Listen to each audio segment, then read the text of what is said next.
اس وقت عالمی سطح پر یہودی جمع عیسائی بریکٹ میں کر لیجیے، اور امریکہ جمع یورپ یہ بریکٹ میں کر لیجیے، ان کا اندر معاملہ کیا ہے؟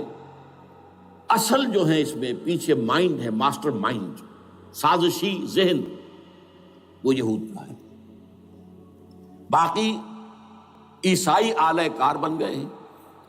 جو 100% آلہ کار ہے یہود کا وہ پروٹیسٹنٹس ہیں۔ پروٹیسٹنٹزم یہود ہی نے پیدا کرایا تھا، یہود ہی نے یورپ کے اندر سود کا رواج شروع کروایا، ورنہ سود حرام تھا وہاں پر بھی، یوزری بھی اور کمرشل انٹرسٹ بھی، دونوں حرام تھے، یہ یہودیوں نے کروایا۔ اور پھر پہلا بینک بنوایا ہے انگلستان کے اندر، بینک آف انگلینڈ، اور جو پوپ کے خلاف بغاوت کرائی تو پہلی بغاوت ہوئی انگلستان کے اندر، جو چرچ آف انگلینڈ علیحدہ ہو گیا پوپ سے، اور اسی کو یہودیوں نے قرار دیا یہ ہمارا ماڈرن اسرائیل ہے، یہ اسرائیل ہمیں دیا ہے گاڈ نے، یہ جو ہے برطانیہ۔ اس کے کچھ عرصے کے بعد یہی جو ہے ایکسوڈس ہوا ہے، اور وہ امریکہ میں جا کے آباد ہوئے، لہذا امریکہ کو بھی جیوز نے کہا ہے دس از اندر اسرائیل، یہ ہے ہمارے اصل اسرائیل، ماڈرن اسرائیل یہ ہے۔ اس لیے کہ جو انہیں وہاں پر اقتدار حاصل ہوا ہے، جو قوت حاصل ہوئی ہے، جس قدر دولت انہوں نے وہاں جمع کی ہے، وہاں کے جس طریقے سے جکڑ لیا ہے حکومتوں کو، فرنگ کی رگے جہاں پنجے یہود میں ہے۔ ٹھیک 100 سال پہلے علامہ اقبال یہ مشاہدہ کر کے آ گئے تھے یورپ میں، اور کون دیکھنے والا تھا کہ وہاں کیا ہو رہا ہے، بیہائنڈ دی سین کیا ہے، سامنے کیا ہے، پردے کے پیچھے کیا ہے۔ فرنگ کی رگے جہاں پنجے یہود میں ہے۔ اس وقت فرنگ کا امام تھا برطانیہ، یہ وہ سلطنت تھی جس پر سورج کبھی غروب نہیں ہوتا تھا۔ آج وہ فرنگ کا امام امریکہ ہے۔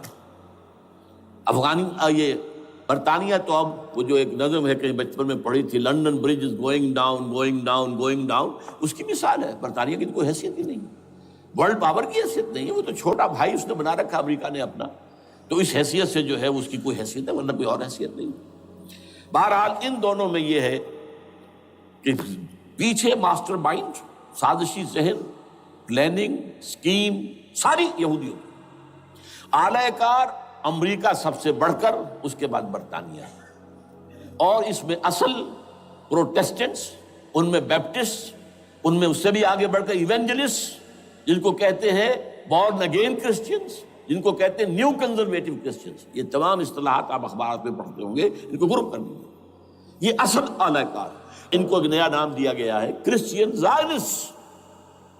ایک یہودی زائنسٹ ہیں، سارے یہودی زائنسٹ نہیں ہیں، بہت سے یہودی ہیں جو یہ زائنسٹ کے مخالف ہیں۔ چنانچہ میری ہیوسٹن میں ملاقات ہوئی تھی ڈاکٹر وشو گرانٹ، بہت بڑا پروفیسر ایمیریٹس یہودی، لیکن یہ کہ اس نے کہا، بڑے اجتماع میں کہا، ہمارا اجلاس تھا وہاں پر، ہم نے یہ جو ہے بلایا تھا ایک یہودی، ایک عیسائی اور ایک مسلمان، تینوں جو ہے وہ تقریریں کریں۔ انہوں نے کہا تھا کہ وی آر ناٹ سپورٹنگ اسرائیل۔ اس نے وہ عیسائی جو آیا ہوا تھا پروفیسر، اس کی طرف they are supporting Israel, we are not supporting Israel. اسی طرح میری جو ہوئی تھی round table conference, round table, اس میں ایک یہودی پروفیسر تھے، وہ ہسٹری کے پروفیسر، میں نام بھول رہا ہوں ان کا، انہوں نے کہا آئی ایم اینٹی زائنزم، میں زائنزم کے خلاف ہوں۔ تو زائنزم جو ہے اصل میں ایک سیکولر یہودیوں کی تحریک ہے، اور اس کے سب سے بڑے سپورٹرز کرسچین زائنسٹ وہ امریکہ میں بیٹھے ہوئے۔ تو یہ ہے صورتحال۔ یہ جان لیجئے کیتھولکس جو ہیں یہ اتنے پرو یہودی نہیں ہیں، اب رفتہ رفتہ وہ بھی اس کے اندر آ کر شامل ہو گئے۔ یورپ جو ہے زیادہ Catholics, Roman Catholics, Roman Catholics کا یہ بھی آپ نے جملہ پڑھ سنا ہوگا کہ یہ جو ترکی جو ہے ہمارا ملک، یہ جو کوشش کرتا رہتا ہے گھسنے کی یورپین یونین کے اندر، تو ایک دفعہ جان شراق نے کہا تھا، بڑا پیارا جملہ تھا، Why doesn't Turkey understand that we are a Christian club؟ یہ ہماری جو یونین ہے یورپین، یہ تو کرسچین کلب ہے، وہ مسلمان ہے، وہ کس وجہ سے آنا چاہتا ہے اندر، کیوں تو خود داخل ہونا چاہتا ہے؟ Why doesn't Turkey understand that we are a Christian club؟ لیکن یہ ہے رومن کیتھولکس، اور ان کا میں بعد میں آپ کو بتاؤں گا۔ یہی آپ کو معلوم ہے کہ یورپ نے عام طور پر اسرائیل کا اتنا ساتھ نہیں دیا جتنا جو امریکہ دیتا رہا ہے، اور کسی درجے میں ان کے دلوں میں سافٹ کارنر جو ہے عرب فلسطینیوں کے لیے بھی رہا ہے۔ یہ معاملہ ایران کے بارے میں بھی رہا ہے، جس قدر اسٹرانگ ایکشن امریکہ لینا چاہتا ہے یہ جو ہے اس کے ساتھ نہیں ہے. تو یہ تھوڑا سا فرق ہے، وہ میں اس کا ایک بنیاد بعد میں بتا دوں گا آپ کو. بہرحال ان کا ایک جو ایجنڈا ہے وہ دو سمجھیے کہ دو اس کے نکات ہیں، دو رسیوں کے مانند یہ آپس میں بٹا ہوا ہے. پہلا، عالم اسلام کے مادی اور مالیاتی وسائل خصوصاً تیل پر قبضہ، یہ ان کا دنیاوی اعتبار سے، دولت کے اعتبار سے، وسائل کے اعتبار سے اس وقت کا ایجنڈا ہے. ویسے تو اس سے اوپر وہ چاہتے ہیں پوری دنیا پر، وہ تو بعد کی بات ہے، لیکن ابھی نہ وہ روس کو چھیڑ رہے ہیں نہ چین کو چھیڑ رہے ہیں.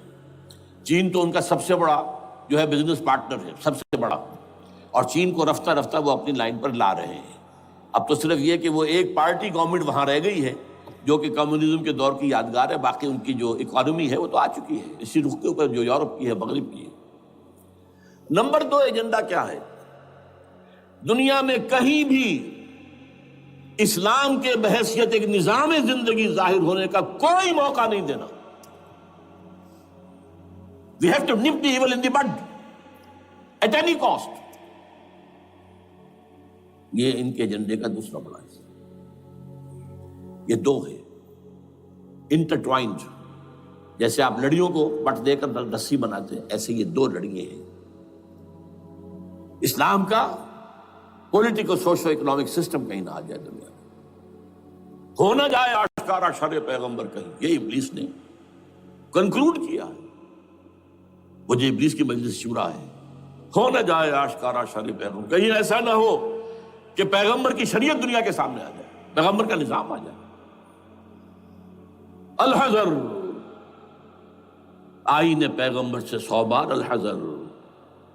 حافظ ناموس زن، مرد آزما مرد آفری، یہ معاشرتی نظام ہو گیا. موت کا پیغام ہر نوع غلامی کے لیے، نہ کوئی فخفور و خاکہ نہ گدائے رہنشی، یہ سیاسی نظام آ گیا اور کرتا ہے دولت کو ہر آلودگی سے پاک و صاف. منعموں کو مال و دولت کا بناتا ہے امین. تم دولت کے امین و مالک نہیں ہو. اور اس سے بڑھ کر اور کیا فکر و عمل کا انقلاب، بادشاہوں کی نہیں اللہ کی ہے یہ زمین، ان الارض للہ. یہ نظام کہیں نہ آ جائے دنیا، یہ ہے جس پہ کہ وہ خطرہ محسوس کر رہا تھا. اور اس کے بعد یہ کہتے ہیں، یہ تو تھا عصر حاضر کے تقاضے، لیکن یہ کہ صورتحال کیا ہے؟ ہو نہ جائے آشکارا شرع پیغمبر کہیں ہے. یہ معاملہ اس طرح رکھو کہ خود مومن ہے محروم یقین. یہ غنیمت ہے کہ خود مومن ہے محروم یقین. ہمیں اگر کوئی سہارا ملتا ہے تو اس سے کہ مومنوں کو بھی، نام نہاد مسلمانوں کو بھی اپنے اس نظام پر یقین نہیں. وہ نماز پر یقین رکھتے ہیں، روزے پر رکھتے ہیں، زکوٰۃ کو بھی جو بھی اللہ تعالیٰ جس کو توفیق دیتا ہے، حج کرتے ہیں، عمرے کرتے ہیں، یہ ہے سب. لیکن یہ کہ یہ غنیمت ہے، چشم عالم سے رہے یہ پوشیدہ یہ آئین تو خوب. وہ ابلیس کہتا ہے کہ یہ آئین چشم عالم سے پوشیدہ رہنا چاہیے. یہ غنیمت ہے کہ خود مومن ہے محروم یقین. ہمارے لیے جو ہے اگر کوئی سانس لینے کی جگہ ہے وہ یہ ہے، حوصلہ افزائی اگر ہے تو اس میں ہے کہ خود مومن محروم یقین ہے، اس کے سامنے وہ راستہ ہے ہی نہیں. اب لیجئے یہودیوں کے ایجنڈے کو میں تجزیہ کر رہا ہوں. سب سے پہلے World Bank, IMF، globalisation, TRIPS, ان تمام ہتھ کنڈوں کے ذریعے عالمی مالیاتی استعمار جو بظاہر امریکہ کا ہوگا حقیقتاً یہود کا ہوگا.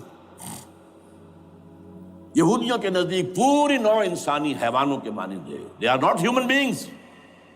They are goyams. They are Gentiles. یہ انسانی شکل میں حیوان ہیں، اور جیسے حیوانوں کو ایکسپلائٹ کرنا، استعمال کرنا انسانوں کا حق ہے.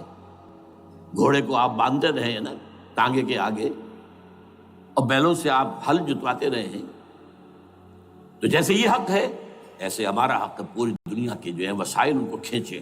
ہاں جیسے گھوڑے اور بیل کو بھی کچھ نہ کچھ دانہ تو ڈالنا پڑتا ہے، چارہ تو دینا پڑتا ہے، تو ان کو بھی کچھ دو. یہ پوری نوع انسانی ورکرز بن کر رہ جائے، حیوان بن جائیں، بالکل شہوت کے غلام بنا دو انہیں، اخلاقی اقدار کا بیڑا غرق کر دو، خاندانی نظام کو تہوبارہ کر دو. یہ باقاعدہ جو protocols of the elders of the Zion تھے ان سب میں موجود ہے لکھا ہوا، جو 1897 میں انہوں نے پاس کیا اپنا پروگرام بیسل میں، سوئٹزرلینڈ کا ایک شہر ہے. Protocols of the elders of the Zion. ان کو حیوان بنا دو، بس حیوانوں سے کام لیتے رہو. ہاں ان کی کمائی کا کچھ حصہ ان کے لیے چھوڑ دو، وہ بھی زندہ رہیں، وہ بھی آخر کام کیسے کریں گے، اور اصل جو ہے ملائی کھینچ دو اپنے اس نظام کے ذریعے سے. World Bank, I M F, stock exchange, TRIPS, globalisation, اس کے ذریعے سے عالمی مالیاتی استعمار.